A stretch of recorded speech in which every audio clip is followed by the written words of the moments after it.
Since we are remembering 9/11/2001, I think it's appropriate for us to have one of the true stories that took place on that day. Flight 175 crashed into the South Tower of the World Trade Center on that day. And there were people gathered really confused and very much afraid, and smoke everywhere. And they were gathered on the 78th floor in the skybox, or the sky lobby, really. And they didn't know which way to go.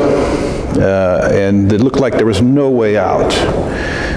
And out of the smoke came a man that had a red bandana around his face that covered his nose and his mouth. And he spoke with a very, very calming manner and began to lead the people to the stairwell, which actually was still functioning, and led them down. And that group of people, along with two more groups, as he went up to the Sky Lounge three times. And, of course, the South Tower just collapsed completely. And he was killed, along with a whole lot of other people. Well, the man at the red bandana was a equities trader, but he was also a volunteer fireman. And his training actually enabled him to weather that moment and to guide a fairly large group of people down to safety.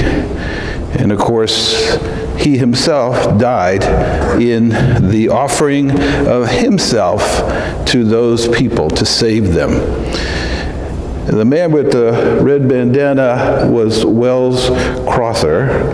He was a 24-year-old, and he gave his life, literally, for those folks, that they might live.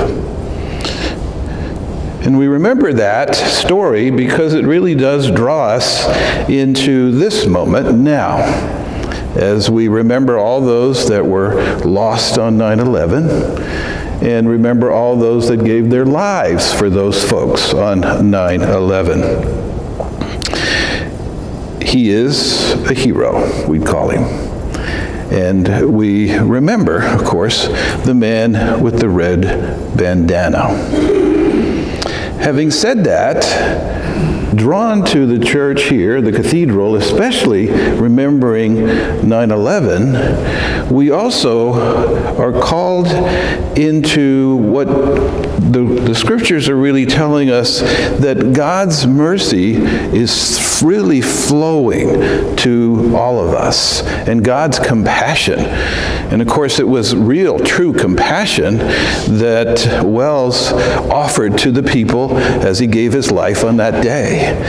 Well, we, in faith, approach this altar, and especially this cross, with Jesus, remembering very personally that Jesus, in compassion, gave his life for each and every one of us in love. And invites us really into God's mercy, into God's forgiveness, into God's healing, and into God's peace. Powerfully, powerfully. And so, remembering this moment, we also remember the gospel of today. And the gospel said that Jesus was having a meal with the Pharisees, Sadducees, and sinners. And so we are gathered in this church, really, literally, to have a meal with Jesus.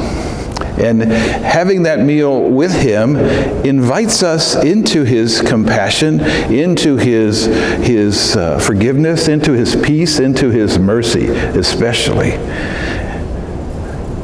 And he offered this moment for us to say to us that he is with us that personally. The Jesus who died on the cross, offering us his body and his blood. The Jesus who died on the cross, offering himself for us who are sinners, and yet inviting us to come and share the table of the Lord with him in love, and to share that gift of his life for us. He told those three parables: the shepherd who had lost the sheep, the woman with the coin who had lost the coin, and the prodigal son. All three parables are about us being lost and found by God, because God truly thirsts for us. God's love is forever looking for us. God's love is inviting us into relationship. And Jesus literally standing at the altar saying, "This is my body and this is my blood."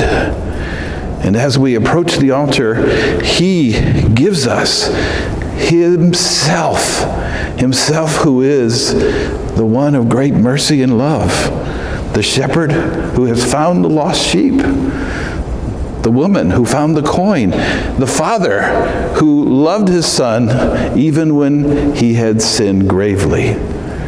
He invites each of us, as we are, to his altar, and he gives us himself in the bread and the wine. And he says to us, "Take this my body and bring it forth to the whole world. Take this my body and bring my compassion to the whole world. Take this my blood and bring my love to the whole world."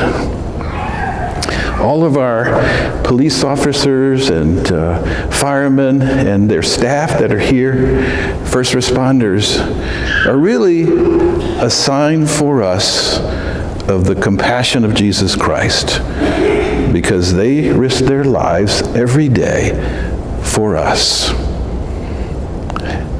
They give us a great gift. And for that, on behalf of the parish, but on behalf of all those you serve, thank you for your gift. Thank you for your ministry, and thank you for your service. And we are praying for you, especially during this Mass, that the love of Christ may be yours, that you may truly be watched over by the hand and power of a God who loves us very much and has given us his Son, Jesus Christ, to say to us, "There's nothing I have suffered that you have suffered," and to say to us, "In that love, you are with me, and I am with you," very much so. As a community of faith, God's love and mercy is offered to each of us, especially in his body and his blood. Amen.